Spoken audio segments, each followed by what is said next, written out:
Hello welcome friends. तो दोस्तों I think आप सभी Lalit Narayan Mithila university Darbhanga part third English honours के स्टूडेंट्स होंगे और आप सभी का सेशन 2019 से 2022 होगा। दोस्तों आप सभी को पता ही होगा पेपर 6 में टोटल 4 एक्सप्लेनेशन के सवाल पूछे जाते हैं और वो चारों 8-8 मार्क्स करके होते हैं, यानी 32 मार्क्स का जो सवाल एक्सप्लेनेशन का पूछा जाता है वो पेपर 6 से पूछा जाता है। और यहाँ पे मैं आप लोगों को बता दूं पेपर 6 में जो 32 मार्क्स के एक्सप्लेनेशन के सवाल पूछे जाते हैं वो मेनली 3 सेक्शन से पूछे जाते हैं। पहला सेक्शन हो गया दोस्तों आपका पोएम सेक्शन, और जितने पोएम आप यहाँ पे देख रहे हो इन सभी पोएम में से आपके पास टोटल 4 एक्सप्लेनेशन के सवाल पूछे जाते हैं और इस 4 में से आपको केवल 2 का ही जवाब देना होता है, यानी कि सीधी बात आप समझ लो पोएम सेक्शन से 2 एक्सप्लेनेशन का आपको आंसर देना होता है। तो पहला सेक्शन ये हो गया। दूसरा सेक्शन हो गया दोस्तों जीबी साव का जो एक प्ले है पिग्मेलियन, यहाँ से भी एक एक्सप्लेनेशन के सवाल पूछे जाते हैं। और अगला जो सेक्शन हो गया ईएम फोस्टर का novel where angels fear to tread, यहाँ से भी एक एक्सप्लेनेशन के सवाल पूछे जाते हैं, यानी 2 एक्सप्लेनेशन के सवाल हो गए पोएम सेक्शन से, एक हो गए प्ले सेक्शन से और एक हो गए नॉवेल सेक्शन से। तो पोएम सेक्शन के लिए हम लोग स्ट्रैटेजी कल के वीडियो में शेयर किया था, आप लोग उस वीडियो को जाकर के देखना, कोई भी डाउट नहीं रहेगा। आज की इस वीडियो में हम मेनली बात करेंगे इन 2 सेक्शन के ऊपर, प्ले जो कि जीवे साव के द्वारा लिखा गया पिग्मेलियन इनके ऊपर, और नॉवेल जो कि ईएम फोस्टर के द्वारा लिखा गया है where angels fear to tread इनके ऊपर।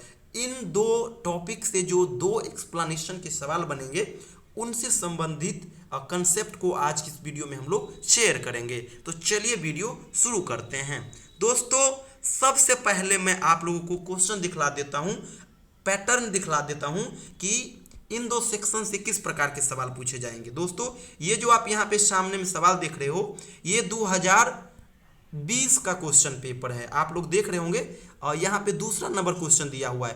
पहला नंबर क्वेश्चन में दोस्तों पूछा जाता है पोएम सेक्शन का एक्सप्लेनेशन, और दूसरा नंबर में जो पूछा जाता है वो पूछा जाता है प्ले और नॉवेल सेक्शन से एक्सप्लेनेशन के सवाल। तो यहाँ पे आप लोग देख रहे होंगे पहले ए है और ए में और करके एक और दिया हुआ है, तो इन दोनों में से केवल एक का आपको जवाब देना होगा और ये होगा 8 मार्क्स का।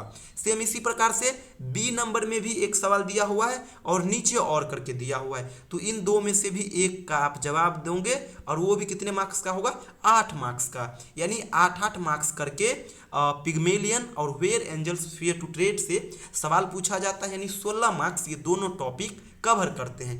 एक चीज और बता दूं दोस्तों कि एक्सप्लेनेशन वाले सवाल के लिए हमें एक चीज का जानना बहुत जरूरी हो जाता है कि ये जो लाइन है किस टॉपिक से लिया गया है और किसके द्वारा लिखा गया है। तो पोएम सेक्शन के लिए तो हमने आपको कल ही बता दिया, आज की इस वीडियो में थोड़ा गौर से सुनिएगा, मैं आप लोग को बतला रहा हूं कि कहां से आप फाइंड आउट करोगे, किस प्रकार से आप ये जानोगे कि ये कहां का क्वेश्चन है। तो दोस्तों अभी तक जो सवाल पूछा गया है एलएनएमयू के एग्जाम में उसका यही पैटर्न रहा है कि दूसरा नंबर सवाल में जो सवाल एक्सप्लेनेशन का पहले होगा वो होता है पिग्मेलियन का, यानी कि आप ए नंबर का जो सवाल देख रहे हो ये सवाल कहां से होगा पिग्मेलियन से, और बी नंबर का जो सवाल होगा वो होगा where angels fear to tread से।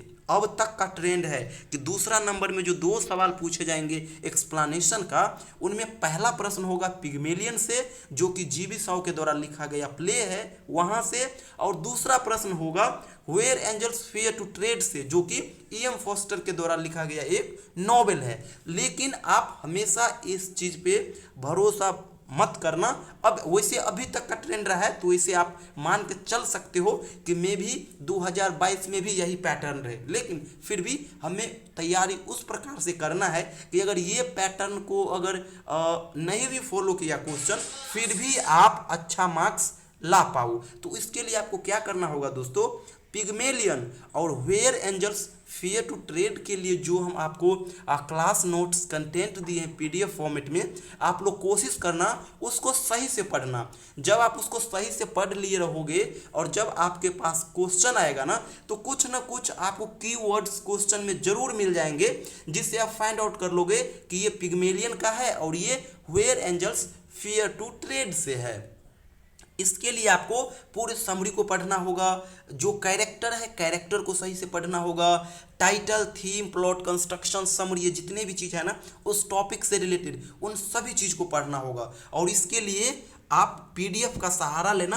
पीडीएफ में हम बहुत ही बारीकी से हर चीज़ को वहाँ पे ऐड किया, चाहे कैरेक्टर हो, टाइटल हो, थीम हो, समरी हो, हर चीज़ को हम सही से वहाँ पे क्रिएट किए हैं। तो उसको जब आप पढ़ोगे और जब आप एग्जाम देने जाओगे और क्वेश्चन आएगा, तो कुछ ना कुछ आपको कीवर्ड क्वेश्चन में जरूर मिल जाएंगे, जिससे आप पता कर लोगे कि ये इस टॉपिक से लिया गया है। और जब आप ये पता कर लोगे कि ये इस टॉपिक से लिया गया है, फिर आंसर लिखना बहुत आसान हो जाता है। जैसे मान लो जैसे मैं पैटर्न बतलाया कि दूसरा नंबर में पहला सवाल अगर आएगा तो वो पिग्मेलियन से होगा। तो जैसे आपने पता कर लिया कि पिग्मेलियन का है, तो आपको तो पता ही है कि पिग्मेलियन जो है एक प्ले है और जीवी शॉ के द्वारा लिखा गया है। तो आप आंसर किस प्रकार से लिखना स्टार्ट करोगे, थोड़ा गौर से सुनिएगा। आप लिखोगे द प्रेजेंट लाइन्स, और जिस लाइन का एक्सप्लेनेशन आपसे वो करने के लिए कह रहा है, आप उस लाइन को जितने भी हो, चाहे 4 लाइन का हो, 5 लाइन का हो, 6 लाइन का हो, जितने भी लाइन का वो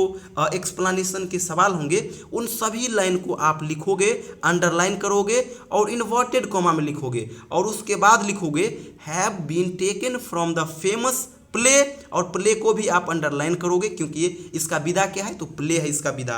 और उसके बाद लिखोगे पिग्मेलियन, और पिग्मेलियन को क्या करोगे, अंडरलाइन करोगे और इन्वर्टेड कॉमा में लिखोगे। और फिर आगे लिखोगे written by George Bernard Shaw, यानी जीवी शॉ, और इसको भी आप सिंगल इन्वर्टेड कॉमा में रखोगे और अंडरलाइन करोगे। फिर हल्का कॉमा दोगे और लिखोगे who is known as a great Irish playwright, comma critic, comma polemicist and political activities, तो एक्टिविस्ट।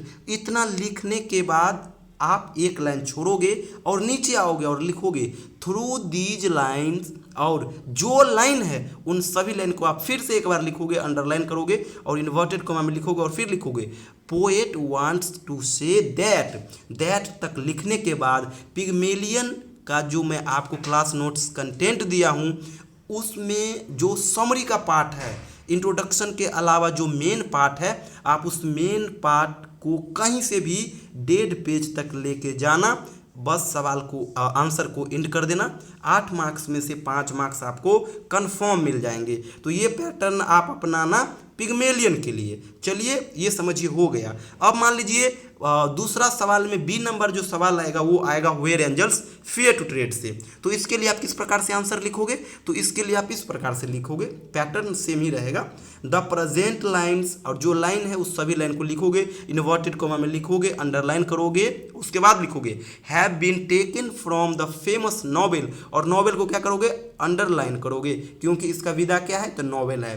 फिर टॉपिक का नाम लिखोगे इन्वर्टेड कॉमा में और अंडरलाइन करोगे where angels fear to tread, और उसके बाद कॉमा डाल के लिखोगे written by Edward Morgan Forster, यानी E.M. फॉस्टर, कॉमा थोड़ा दोगे और लिखोगे who is known as a great English novelist, literary critic, essayist and short stories writer. इतना लिखने के बाद आप एक लाइन छोड़ोगे और फिर से ये वाला लाइन लिखोगे थ्रू दीज लाइन्स, और लाइन लिखने के बाद poet wants to say that तक लिखने के बाद फिर आप क्या करोगे, where angels fear to tread का जो समरी है आप उस समरी को ऐड कर दोगे। कोशिश करना कम से कम 1.5 पेज लिखे, मैक्सिमम 2 पेज लिख सकते हो। 1.5 पेज भी लिख दोगे और जो मैं पैटर्न बतलाया हूँ अगर वो सही रहेगा, 8 मार्क्स में से 5 मार्क्स लाने से आपको कोई नहीं रोक सकता है। और बिना ये सही से तैयारी किए 8 में से 5 मार्क्स लाना कोई आसान बात नहीं एक्सप्लेनेशन में, क्योंकि एक्सप्लेनेशन बड़ा टफ हो जाता है। पहले तो यही फाइंड आउट करना मुश्किल हो जाता है कि कहाँ से लिया गया है। तो इसलिए हमने आपको एक सिंपल सा फंडा बताया, लेकिन ये जरूरी नहीं है कि दूसरा में पहला हमेशा पिग्मेलियन से होगा और दूसरा में बी नंबर वाला where angels fear to tread से। अभी तक का ट्रेंड रहा है इसलिए मैं आपको बताया हूं। वैसे आप लोग इसको भी ध्यान में रखना। वैसे कंटेंट जो मैं आपको दिया हूं, कंटेंट को डीपली पढ़िएगा, सही से पढ़िएगा। कुछ ना कुछ आपको कीवर्ड्स जरूर मिल जाएंगे जब आप पढ़ोगे। आप इसी को थोड़ा पढ़िएगा, पहले पीडीएफ पढ़िएगा और पीडीएफ पढ़ने के बाद आप थोड़ा इसी लाइन सबको पढ़िएगा। अभी बहुत सारे वर्ड्स मिल रहे हैं लेकिन अभी मैं आपको नहीं बताऊंगा। आप पहले पीडीएफ पढ़ना और उसके बाद इसी क्वेश्चन को देखना। बहुत सारे आपको कीवर्ड्स मिल जाएंगे कि वीमेन का जिक्र कहाँ किया गया है, कैरेक्टर का जिक्र कहाँ पे किया गया है। जब आप पढ़ोगे ना पीडीएफ सही से तो आपको आइडिया आ जाएगा कि ये यहाँ से लिया गया है। तो ऐसा करना। और आई थिंक आप लोग समझ गए होंगे कि इन 2 सेक्शन के लिए एक्सप्लेनेशन वाले पोर्शन को हम कैसे कवर करेंगे। लास्ट में बता दो दोस्तों, इन सभी चीज़ों को करने के लिए आपके पास पीडीएफ का होना बहुत ज़रूरी है। मैं बता दूं, मेरे पास पार्ट 3 के जो 4 पेपर है, पेपर 5, 6, 7, 8, इन चारों पेपर का सिंपल लैंग्वेज में क्लास नोट्स कंटेंट है, हैंड रिटेन नोट है, आप लोग ले सकते हो। बहुत ही जेन्युइन तरीके से हम उसको क्रिएट किए हैं।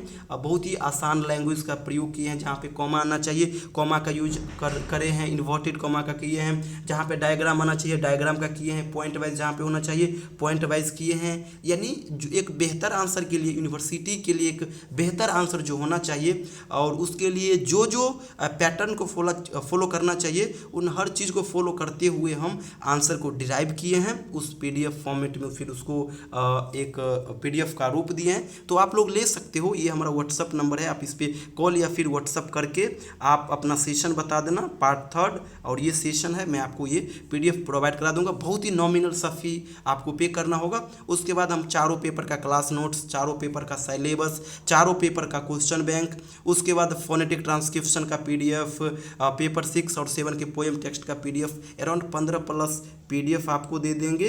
और पेपर 5 से लेकर के पेपर 8 तक का जो आपके सिलेबस में जो जो टॉपिक मेंशन है उस टॉपिक के ऊपर आपको वीडियोस भी दे देंगे। वैसे वो सभी ऑनलाइन बैच का कंटेंट है। थैंक यू सो मच दोस्तों।